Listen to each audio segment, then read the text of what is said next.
Hi అండి, ఎలా ఉన్నారు? Welcome back to our channel. ఈరోజైతే మటన్ కర్రీ ఎలా చేయాలో చూపిస్తానండి. నేను కాదులేండి, భయపడకండి, మా హస్బెండ్ చేస్తారు. చాలా బాగా చేస్తారు మటన్ కర్రీ. మటన్ కర్రీ అనే కాదండి, ఏ నాన్ వెజ్ కర్రీ అయినా, ఏ కర్రీ అయినా తనైతే చాలా బాగా చేస్తారు. ఈ రోజుల్లో ఆడవాళ్ళ కంటే మగవాళ్ళకే వంటలు బాగా వస్తున్నాయి కదా, నిజమే కదా? ఏమంటారు? మీలో ఎంతమందికి ఈ మాట కరెక్టే అనిపిస్తే నాకైతే కామెంట్ చేయండి. నేనైతే మ్యారేజ్ అయ్యాకే వంట కొంచెం పర్లేదు అనేటట్టుగా చేస్తున్నాను. మ్యారేజ్ ముందైతే చేసేదాన్ని అమ్మ వాళ్ళ ఇంట్లో కూడా, కానీ అంత టేస్టీగా ఉండాలి అది అని ఏం లేదు. చేసుకునే వాళ్ళం, తినేవాళ్ళం అంతే. మా హస్బెండ్ అయితే ఇంకా కొంచెం టేస్టీగా చేయడం నేర్పించారు. ముందుగా అయితే ఇలా ఆయిల్ కాగాక మిర్చి వేసుకోవాలి, ఆనియన్స్ వేయాలి. ఆనియన్స్ ఇలా మగ్గాలండి. ఆనియన్స్ కొంచెం మంది పచ్చి పచ్చిగా ఉన్నప్పుడే కర్రీ వేసేస్తారు. అట్లా వేయకూడదండి, అలా వేస్తే కర్రీ టేస్ట్ ఉండదంట.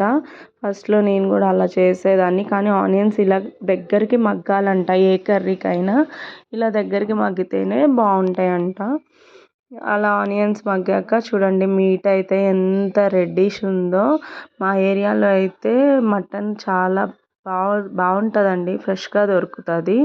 అంటే ఎక్కువసేపు కట్ చేసి ఏమి ఉండదు, మన దగ్గర అయిపోతూనే ఉంటుందంట. చాలా ఫ్రెష్గా దొరుకుతుంది. ఇలా సాల్ట్ వేసి కాసేపు ఉడికించాక అల్లం వెల్లుల్లి పేస్ట్ వేయాలండి. అల్లం వెల్లుల్లి పేస్ట్ వేసి మంచిగా కలపాలి. అది కలిపాక కాసేపు మగ్గనివ్వాలి. మగ్గనిచ్చాక కాసేపటికి ఇలా కారం వేసుకోవాలండి.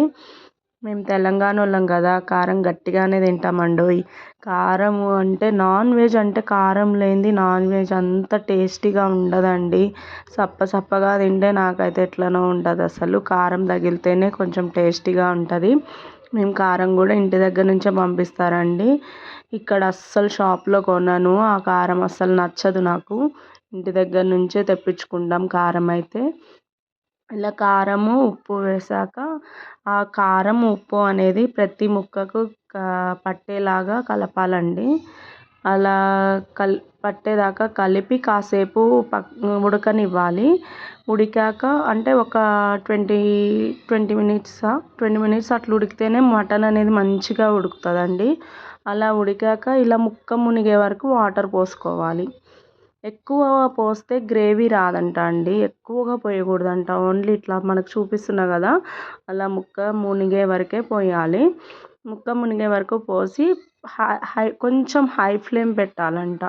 హై ఫ్లేమ్ పెడితే అప్పుడు గ్రేవీ అనేది ముక్కకు మంచిగా పట్టి ఫాస్ట్గా కర్రీ అయిపోతుంది అనమాట. ఇంతకు ముందు వరకు చాలాసేపు ఉడికించాం కదా, ఇక ముక్క వాటర్ పోసాక వాటర్లోనే మునగాలని ఏమి ఉండదండి, ఉడికిపోద్ది.